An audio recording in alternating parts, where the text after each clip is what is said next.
For a company, I am still working with individuals as a coach. If my partnership fails at individual levels, then obviously the whole engagement is going to be impacted. Why would it fail with me? The coachee is not ready. I don't trust you enough as a coachee. You are my coach. I don't trust you enough. And so I will not open up enough. If I don't open up enough, I'm not going to make progress. The conversation is not being progress. So the resistance or the impedance could be from either side, the coach or the coach. From the coach, because I am not competent enough, I'm not trained to deal with the kind of problem you're bringing. I'm not able to inspire trust from you, and my own judgment and my own values and my own biases are coming into play. That could be as a coach. As a coachee, I don't trust you. I'm not going to open up. I'm not going to engage with you productive. I go into passive aggressive mode. And if the individual level it fails, then at an organizational level, you cannot expect results. That's one. Top down, if the objectives for the organization are not clear as to why am I even bringing, it's like any intervention. You bring in an external consultant, and if you don't define the scope and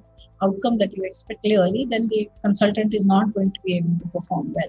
How well have you defined the engagement, and how well have you designed it by finding the right people and engaging the right people with the right employees? If you have multiple coaches, how have you paired them up? How have you enabled the environment of confidentiality and trust that is critical for this tool?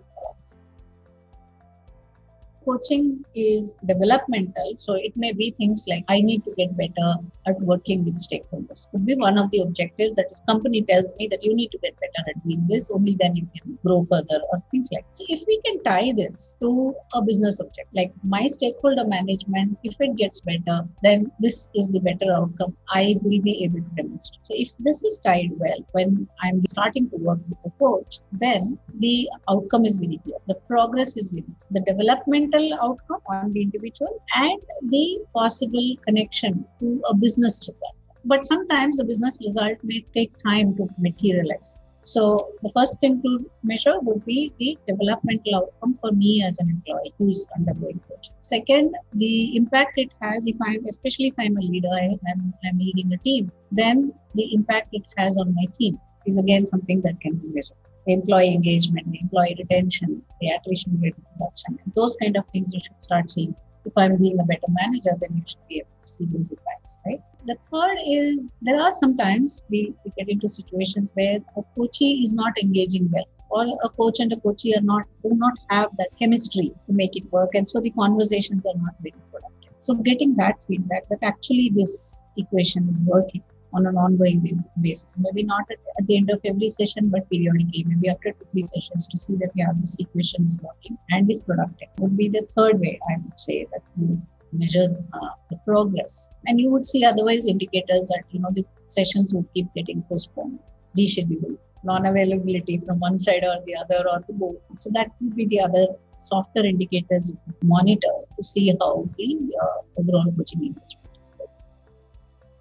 I would say go for a credential coach. Look for either an ICF credentialing or an EMCC certification. And depending on what kind of employee you are trying to provide support for and what kind of challenges you are expecting the coach to provide support for, you can look at various levels of credential. So if it is a senior leader or an executive C-suite member, then you would probably want to go with a mature, deep coach. Whereas for more junior members, where the problems are definitely significant, but still they are more operational level. The challenges that they face on a day-to-day basis are more operational level than the high strategic, very critical decisions that a senior exec faces. So you may want to provide coaches who are not yet a master coach, but who are still certified coaches. Third, a cultural fitment between the coach and the company. So again, while coaching, a coach is supposed to be industry agnostic and industry neutral and all that is true. And that is true. I believe that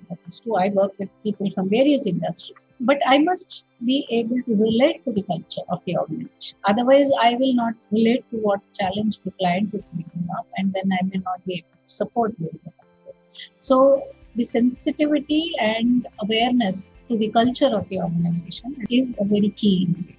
And the last would be the maturity of the coach, especially if you're again going broad-based and bringing in multiple folks. And if you're looking at group or team coaching, then the complexities are of different nature altogether. Whether the coach has experience and the maturity to be able to handle that is another factor, I would say. And there's, of course, the money factor. It has to fit into your budget and what you are trying to achieve as an outcome. So the value versus investment is something that obviously you would consider as well.